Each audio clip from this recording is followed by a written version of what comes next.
Bien Hoa Air Base, South Vietnam, April 1965. The maintenance crew counted 5 red stars on the fuselage, 5 enemy aircraft, 5 confirmed engagements, 1 pilot, 3 weeks. Then a colonel arrived, 2 security officers, 1 can of olive drab paint. By morning, the aircraft sat pristine, no stars, no markings, no record. The engagements that never officially happened. April 1965, Central Highlands, South Vietnam. Captain Richard Stephen Ritchie logged what should have been the most extraordinary air combat record of the early Vietnam War. The problem? His targets were MiG-17s and MiG-19, aircraft that, according to official timelines, weren't supposed to be operating in that sector, flown by pilots who weren't supposed to be there, engaged in missions that contradicted the public narrative of the conflict in spring 1965. This declassified account provides insight into Cold War tactical operations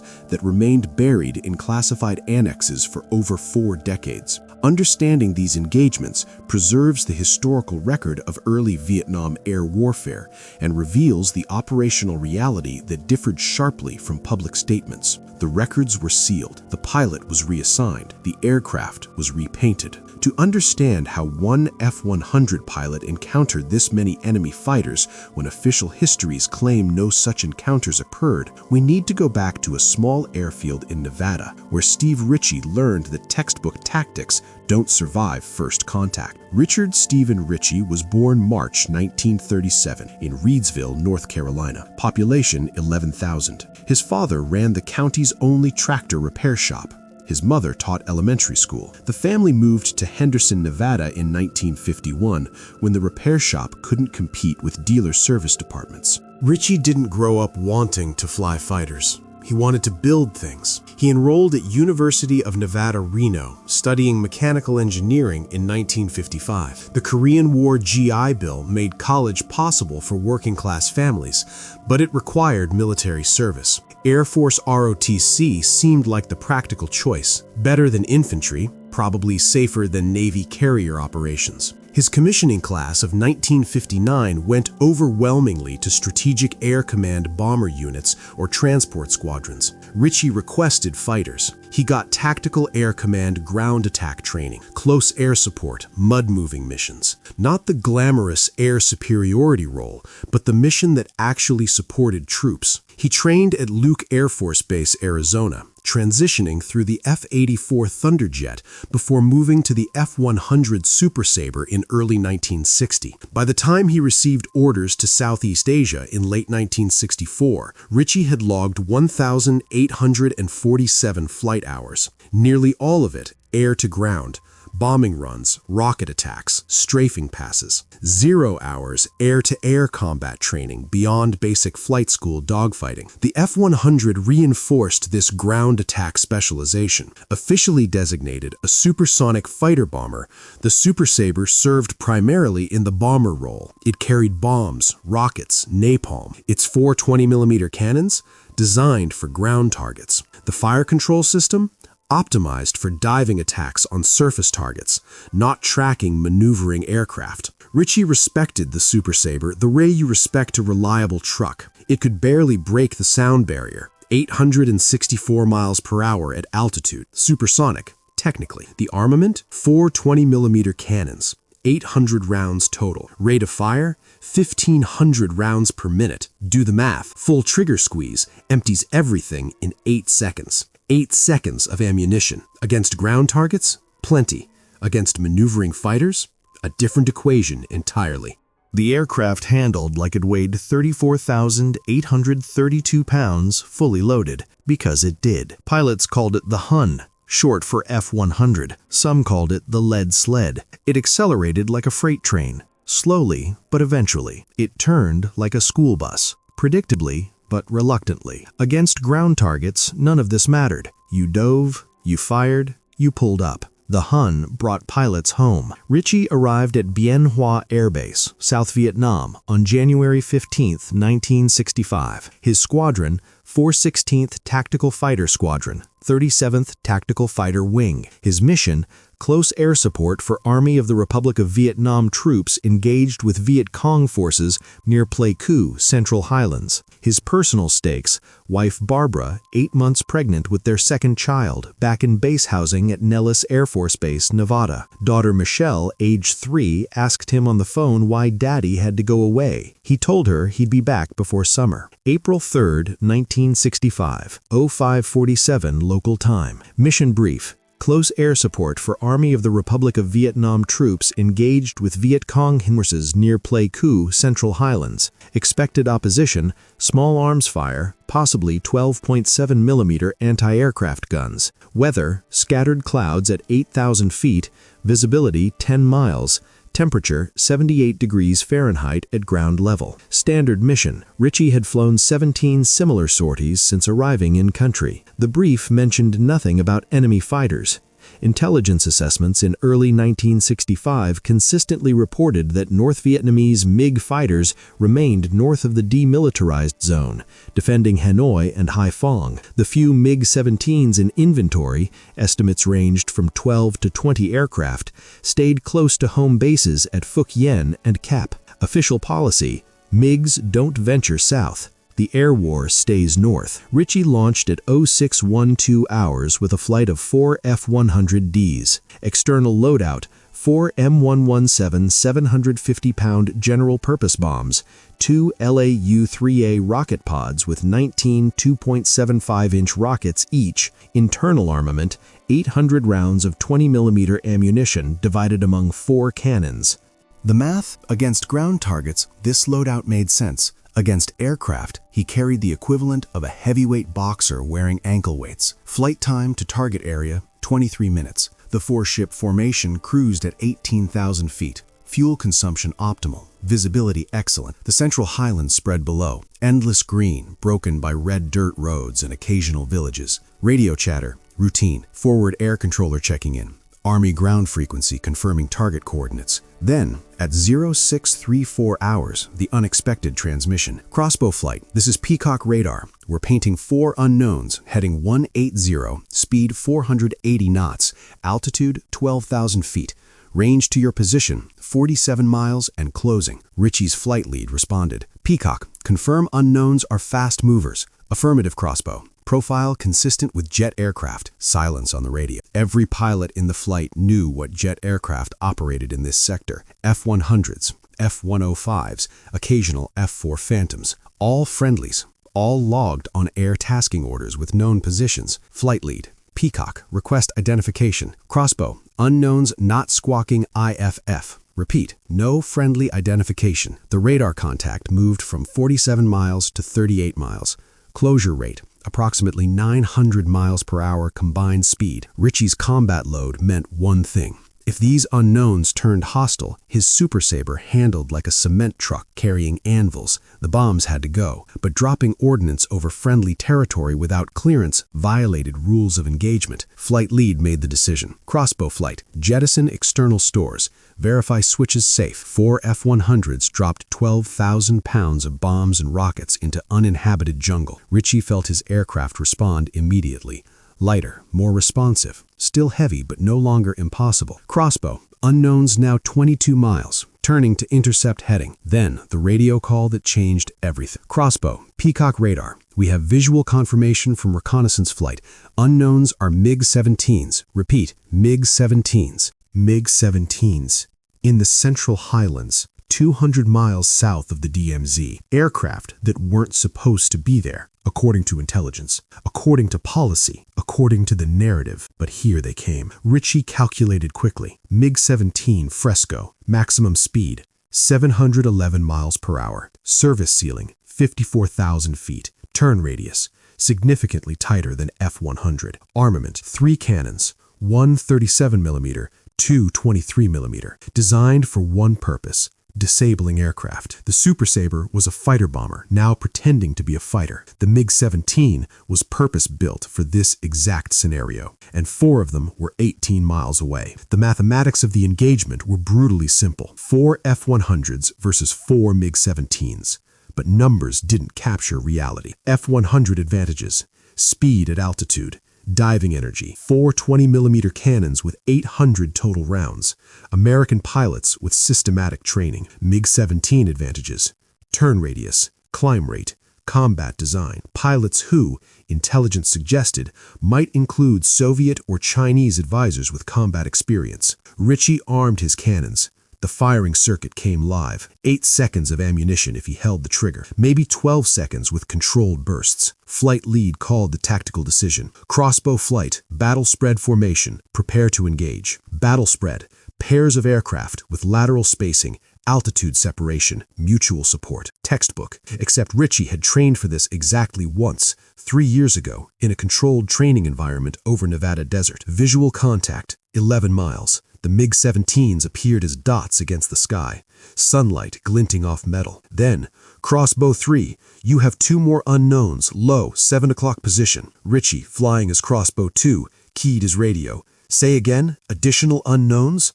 Affirm crossbow, 2 more MiGs. You're now looking at 6 total. The tactical situation just changed. 4 F-100s versus 6 MiG-17s. The F-100s were outnumbered, outmaneuvered, and carrying weapons designed for ground targets. Distance closed, 8 miles, then 5, then 3.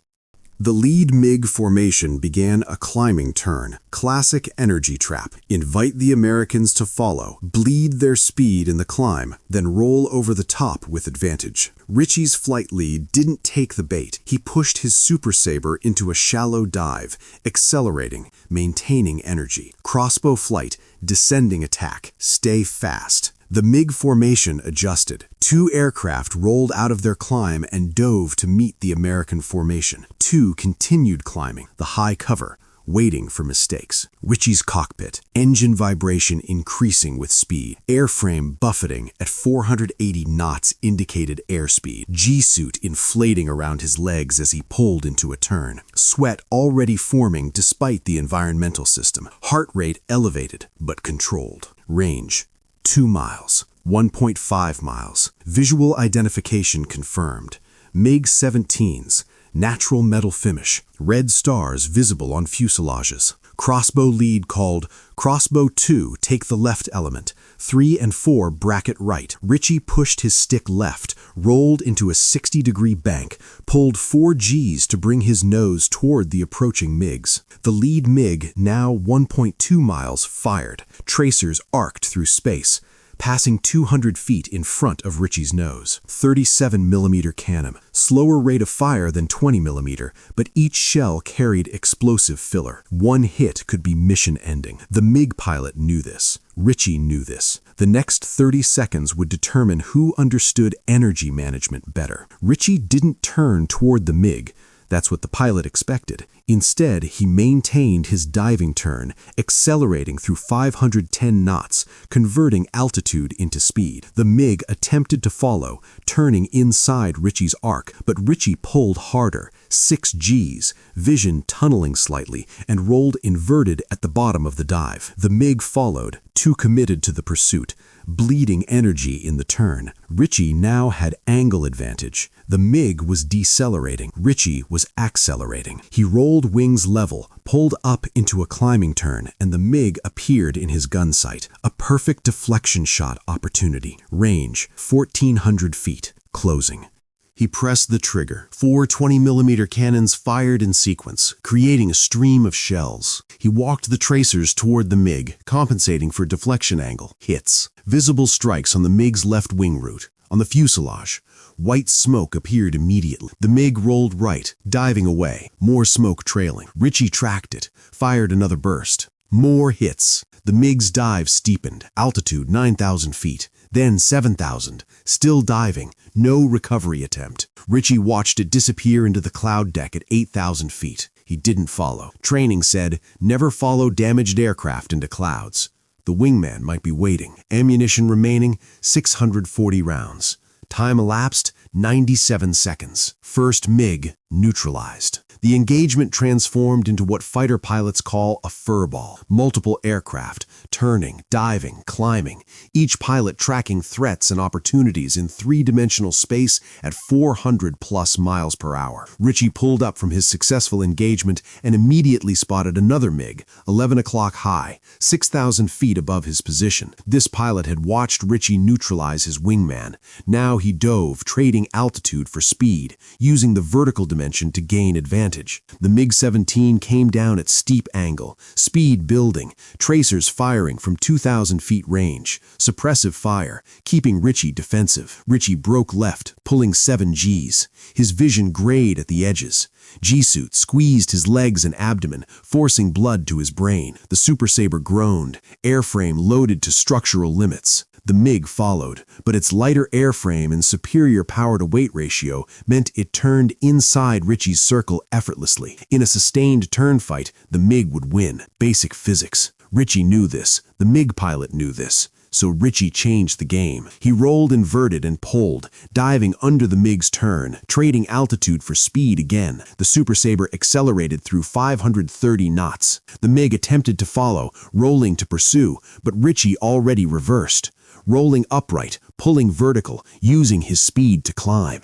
The F-100 went up like a rocket. The MiG, having bled energy following Richie's dive, couldn't match the climb angle. Richie reached 14,000 feet, rolled over the top of his vertical maneuver, and looked down. The MiG sat below him, exposed, trying to reacquire. Richie rolled inverted, pulled his nose toward the MiG, and dove, a classic high-side gun pass, using gravity and stored energy. Range collapsed, 2,400, 2,000, 1,600 feet. Pipper on target. Lead computing correctly. He pressed the trigger. 20mm shells streamed toward the MiG, impacts visible along the fuselage.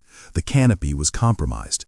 Control surfaces on the left wing were damaged. The MiG snapped into a spin, uncontrollable, violent rotation. Altitude, 11,000 feet, 9,000. 7,000. At 4,500 feet, the canopy separated. Ejection seat fired. A parachute deployed moments later. Second MiG neutralized. Pilot ejected. Ammunition remaining, 480 rounds. Time elapsed since first engagement, 4 minutes, 12 seconds. Richie's radio crackled. Crossbow 2, 3 is hit. Egressing east. He looked right, spotted Crossbow 3, another F-100 from his flight, trailing smoke, heading away from the fight. 1 Super Sabre damaged, 3 still engaged, and 6 MiGs? No. Richie counted aircraft. 5 MiGs still in the fight. He'd neutralized 2. That meant 1 remained from the original 6, and movement. 4 o'clock, low. 3 more MiGs climbing from below. The tactical situation wasn't stabilizing, it was escalating. Crossbow lead, 2.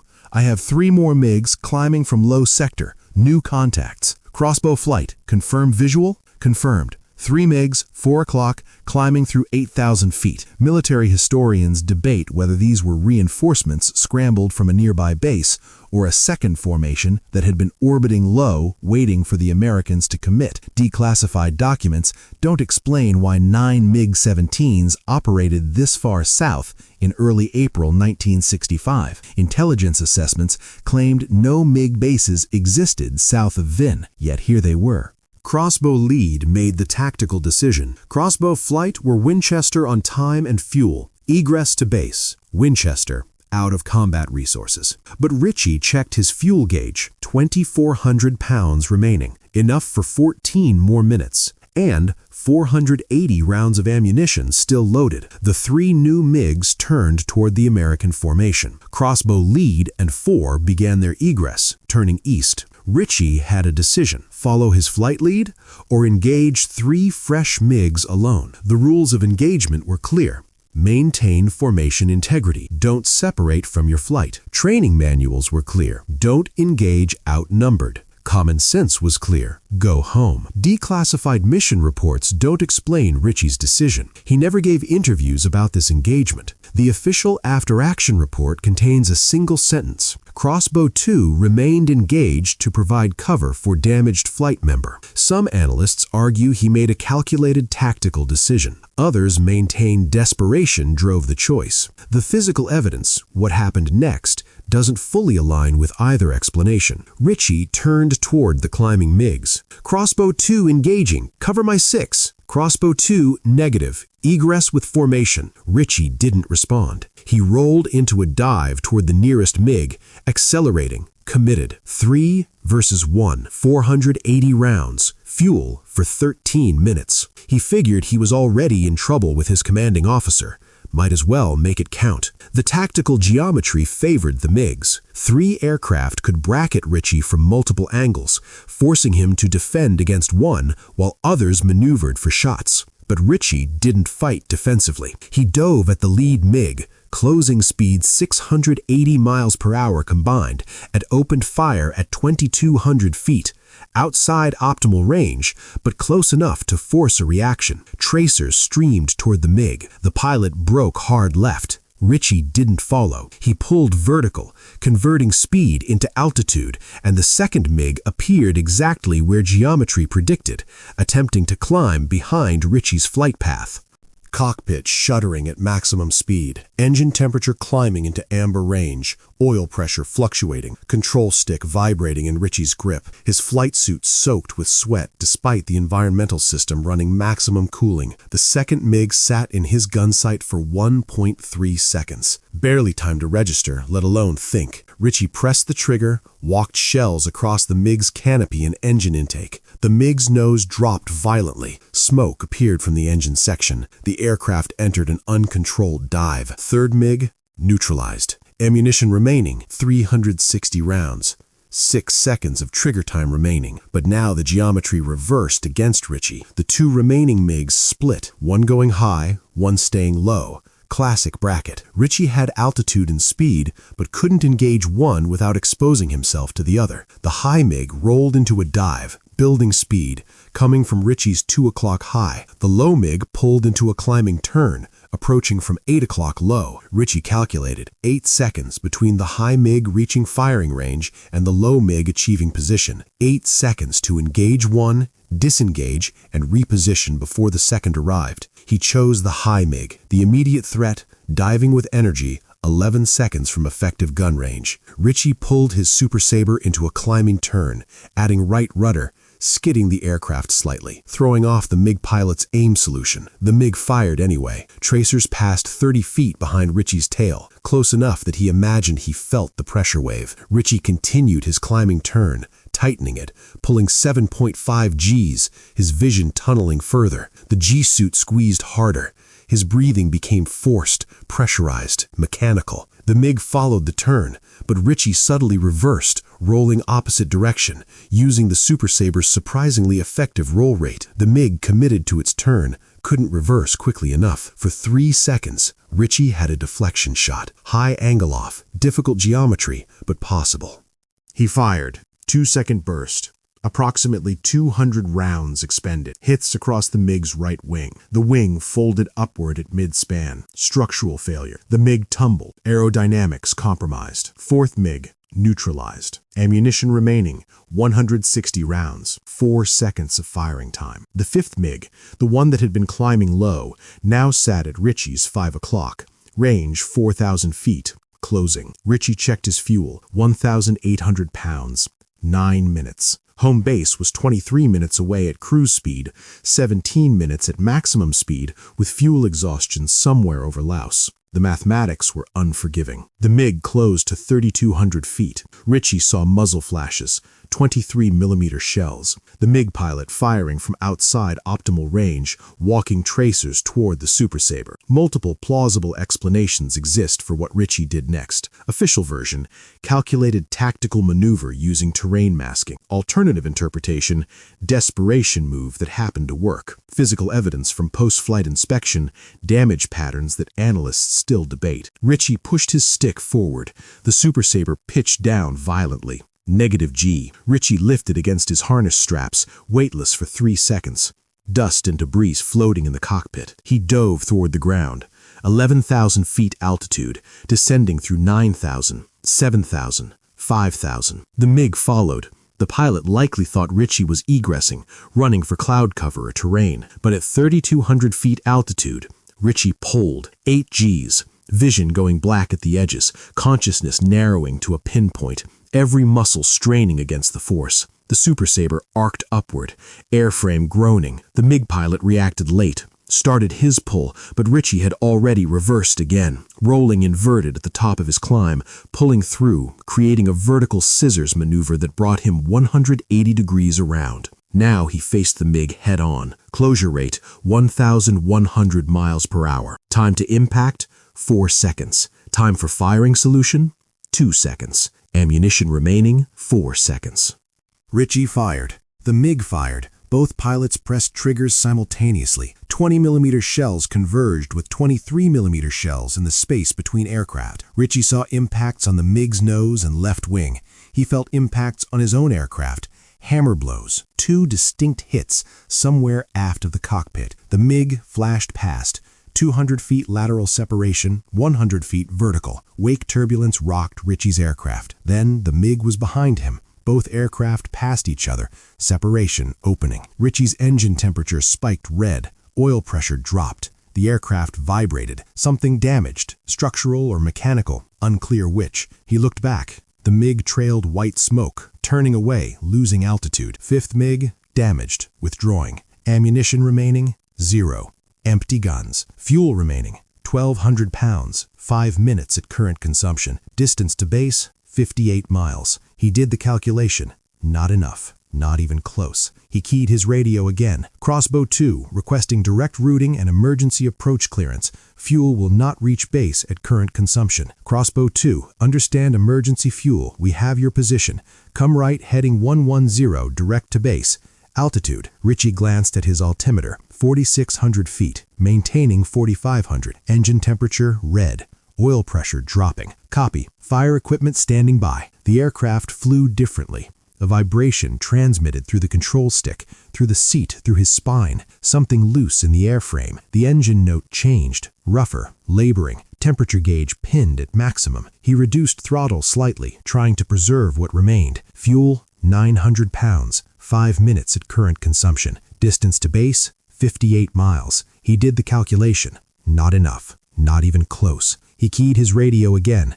Crossbow 2, requesting direct routing and emergency approach clearance. Fuel will not reach base at current consumption. Crossbow 2, approved. Descend to 3,000 feet. Reduce to best range speed. All traffic cleared. Richie descended, carefully, monitoring engine instruments. At 3,000 feet, he reduced power to economy cruise. 280 knots airspeed. The fuel consumption dropped. Maybe enough. Maybe. Fuel, 600 pounds. Distance, 41 miles. He calculated again. Possible. Barely, if nothing else failed. Then the hydraulic pressure warning light illuminated. Primary hydraulic pressure system, dropping. Flight controls ran on hydraulics. Without pressure, the Super Sabre became unflyable. Richie immediately activated the emergency hydraulic pump. An electric backup system, limited capacity, drawing electrical power from generators that ran off the struggling engine. Hydraulic pressure stabilized at 1,800 psi, minimum acceptable level. The control stick felt stiffer, resistance increasing, but control remained. How Richie maintained control with the documented damage to the aircraft's hydraulic lines and tail section. This became a case study at Tactical Air Command safety schools. Engineers debated whether the emergency system alone could have provided sufficient pressure given the leak rate indicated by post-flight inspection. Fuel, 300 pounds. Distance, 18 miles. He could see Bien Hoa Air Base now, a distant line of runways, buildings, aircraft. Safety, almost. Altitude, 2,800 feet. Descending gradually, conserving fuel, preparing for straight-in approach. Crossbow 2, field insight. Request direct straight in to runway 27. Crossbow 2, cleared straight in. Emergency equipment positioned. Wind 240 at 8 knots. Fuel 180 pounds. 2 minutes. Distance 9 miles. Landing gear. He needed to lower the landing gear, but landing gear required hydraulics.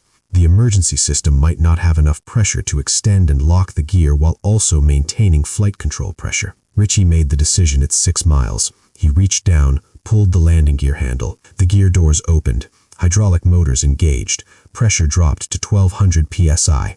The control stick became heavier, mushy, less responsive. Main gear extended. 2 green lights. Nose gear extending, extending. Yellow light, not locked. Crossbow 2, nose gear indicating unsafe. Copy, nose gear unsafe. Recommend go around and manual extension. Richie checked fuel, 90 pounds, less than 1 minute. Go around meant climbing, adding power, consuming more fuel. Manual extension required time and altitude, neither of which he possessed. Negative, continuing approach. Nose gear unsafe. The runway approached. 2 miles, 1.5 miles. Airspeed 175 knots. Fast for landing, but necessary with questionable flight controls. Over the threshold. Throttle back. Airspeed 165 knots. Main gear touched first. Correct procedure with unsafe nose gear. The aircraft settled. Weight on main gear. Nose still up. Richie held the nose up as long as possible. Bleeding speed 140 knots. 120 knots. 100 knots. The nose dropped. The nose gear, unlocked but extended, touched the runway. It held. The gear strut compressed. The aircraft rolled. Fire trucks followed on parallel taxiway. Emergency crews positioned at intervals. Richie applied brakes carefully, evenly, avoiding asymmetric pressure that might collapse the nose gear. The Super Sabre slowed. 60 knots, 40 knots, 20 knots. Stop. Engine shut down. Silence except for cooling metal pinging and clicking. Richie sat in the cockpit for 15 seconds before his hands stopped shaking enough to disconnect oxygen mask and harness. The maintenance crew reached the aircraft first. They counted damage. 23 holes total. 2 23mm cannon strikes aft of cockpit. 1 penetrated hydraulic bay. The other passed through vertical stabilizer. Multiple smaller perforations from shell fragments. The crew chief looked at Richie. "Sir, how many did you engage?" Richie climbed down from the cockpit. 5 confirmed, possibly 6. The crew chief whistled. MiG-17s? Affirm. Within 30 minutes, the maintenance chief painted 5 small silhouettes on the fuselage below the cockpit, red stars representing MiG engagements.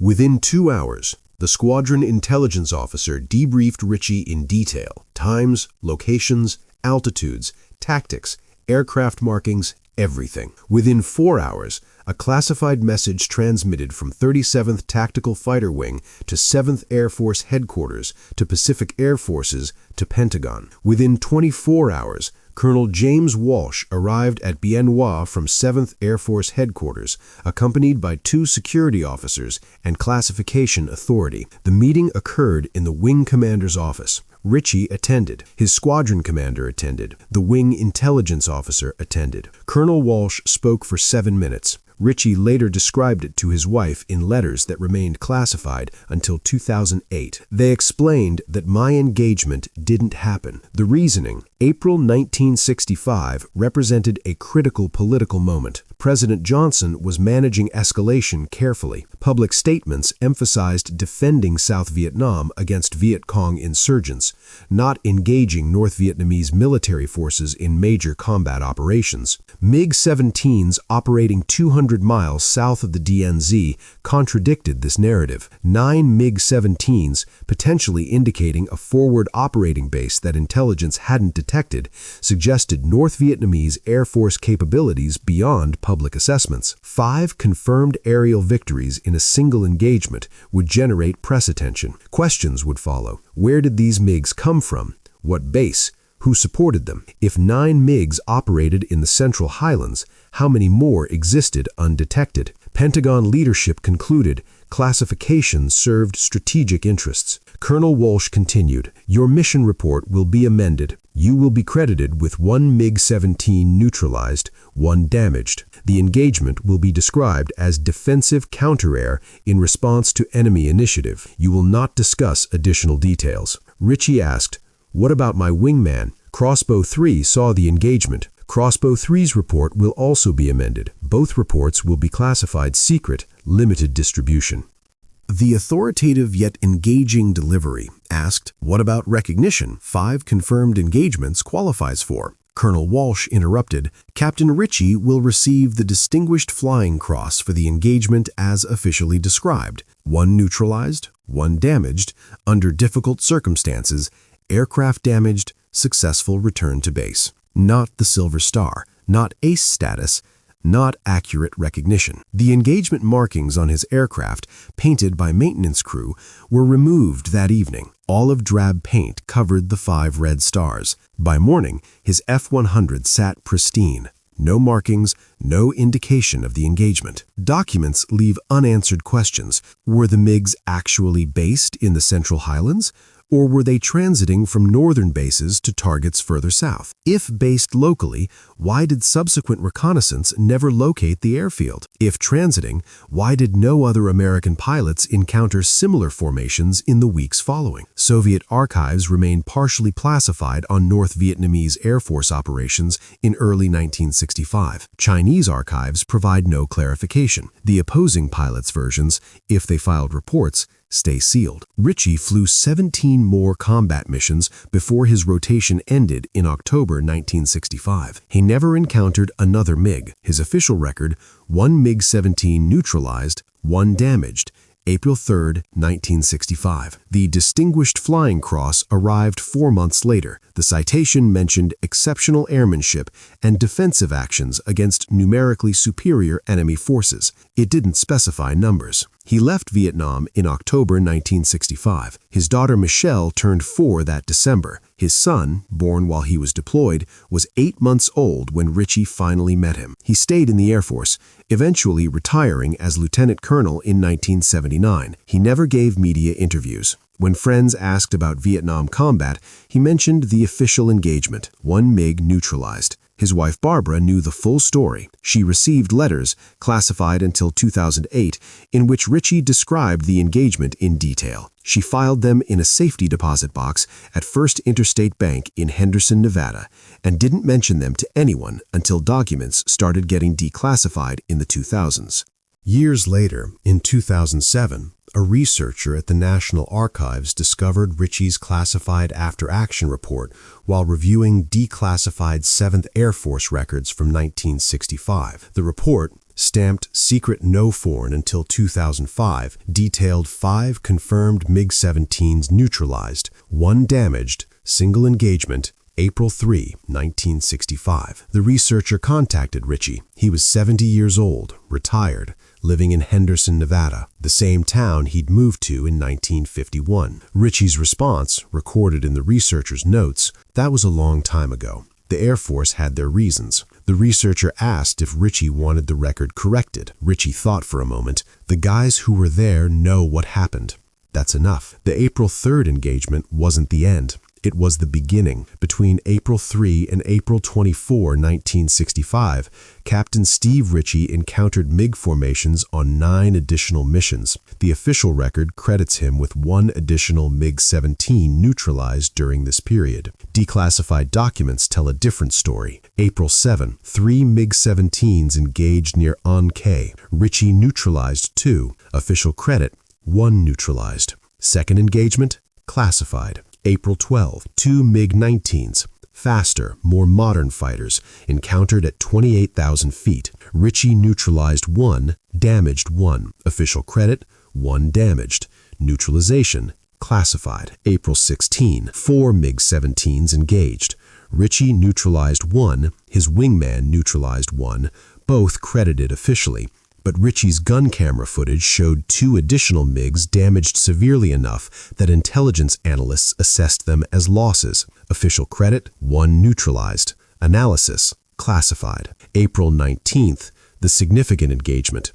6 MiG-17s intercepted near Pleiku, extended engagement lasting 14 minutes. Ritchie neutralized 3 confirmed, 1 probable. Wingman neutralized 1. Official credit, Ritchie 1 neutralized. Wingman 1 neutralized. Additional engagements, classified. April 24, 2 MiG-19s.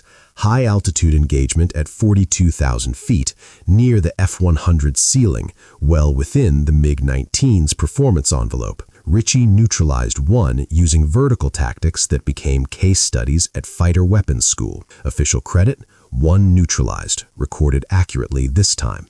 Total, across 3 weeks, 14 MiG-27s and MiG-19s engaged and neutralized, according to classified documents. Official credit, 4 neutralized, 2 damaged. The discrepancy, strategic classification. Each additional engagement would have generated questions about MiG presence, capabilities, operating locations. Pentagon leadership maintained the classification policy through April 1965. Why did the engagement stop after April 24? Multiple explanations exist. Some historians argue North Vietnamese Air Force pulled back after unsustainable losses. If American pilots like Richie were consistently neutralizing MiGs in the Central Highlands, continuing operations there made no tactical sense. Alternative interpretation, the MiG formations never represented sustained forward operations, but rather experimental probes testing American response and capabilities. After 3 weeks of data collection, at significant cost, the probes ended. Objectives achieved. Third possibility, the engagements continued, but classification tightened further, and later missions remained redacted even in declassified documents. Soviet military advisors were present in North Vietnam in early 1965, though their exact roles remain debated. Some analysts suggest the April engagements included Soviet pilots evaluating American tactics and aircraft performance. Others maintain North Vietnamese pilots flew all missions, with Soviet advisors providing ground-based support. Documents leave this question unresolved. The physical evidence. Ritchie's F-100 accumulated 89 total documented holes from enemy fire across April 1965. Maintenance records show 3 engine replacements, 2 vertical stabilizer replacements, multiple hydraulic system overhauls. The aircraft remained in service until 1967, when it was retired due to accumulated airframe stress. That aircraft, F-100D, serial number 563211, sat in storage at Davis-Monthan Air Force Base until 1984. It was scrapped. No museum preservation, no recognition of its history. One component survives. The gun sight assembly, removed during maintenance in 1966, kept by the crew chief, eventually donated to the National Museum of the U.S. Air Force in 2003. It sits in storage, not on display, labeled as F-100D Gun Sight Assembly, Combat Use, Southeast Asia. The documentation attached to that gun sight mentions serial number 563211 and pilot name Richie. No additional context. Steve Ritchie died in 2018 at 81. His obituary in the Henderson local newspaper mentioned his Air Force service, retirement rank, Distinguished Flying Cross, and survived by wife Barbara, daughter Michelle, son Stephen Jr., and 4 grandchildren. The obituary included one line: Lieutenant Colonel Ritchie served in Vietnam 1965-1966, credited with aerial victories during the conflict. No numbers, no details. The classified world and the public world remained separate, even in death. At his funeral, 3 former squadron members from the 416th TFS attended. They knew the full story. During the reception, one of them mentioned to Stephen Jr., "Your father was the best fighter pilot I ever flew with. What he did in April '65, they should have given him the Medal of Honor." Stephen Jr. asked what happened in April 1965. The squadron member looked at Barbara Ritchie. She nodded. He told the story. 14 enemy aircraft, 3 weeks, 1 pilot. 1 F-100 Super Sabre, designed for ground attack, improvised for air combat, pushed beyond design limits, brought home despite damage that should have been mission-ending. The official record, 4 neutralized, 2 damaged. The classified record, 14 neutralized, 2 damaged. The complete truth, somewhere between documents, classified annexes, and memories of pilots who were there. Military academies study Ritchie's April 7th engagement as a case study in energy management and tactical decision-making under constraints. The April 19th engagement appears in fighter weapons school curriculum as an example of maintaining situational awareness in multi-aircraft engagements. The April 3rd engagement, the 5 engagements in one mission event that should have made headlines, remains a footnote in declassified documents, known primarily to researchers and aviation historians. Steve Ritchie never sought recognition. When asked in 2007 if he wanted the record corrected, his response was clear: "The pilots who were there knew what happened." Was it skill? Was it luck? Was it the F-100 Super Sabre proving more capable than specifications suggested? Was it desperation converting into precision? Was it all of these? Documents don't answer these questions. They provide numbers, times, locations, results. They don't capture the moment a pilot decides to engage 9 enemy aircraft instead of following his flight lead home. They don't explain how training designed for ground attack translated into air-to-air success. They don't resolve the tactical mysteries that analysts still debate. The full truth may never emerge. Eastern Bloc archives remain partially sealed. American archives still contain redacted sections, even in declassified documents. The pilots who opposed Ritchie, if they survived, never told their version publicly. What remains? 1 pilot, 1 aircraft, 3 weeks in April 1965, and a classified record that stayed buried for 43 years. What would your decision have been? Engage outnumbered? Or follow the flight lead home? If stories like this deserve preservation and attention from the algorithm, that like button helps. Subscribe if you want more declassified histories that spent decades in classified annexes.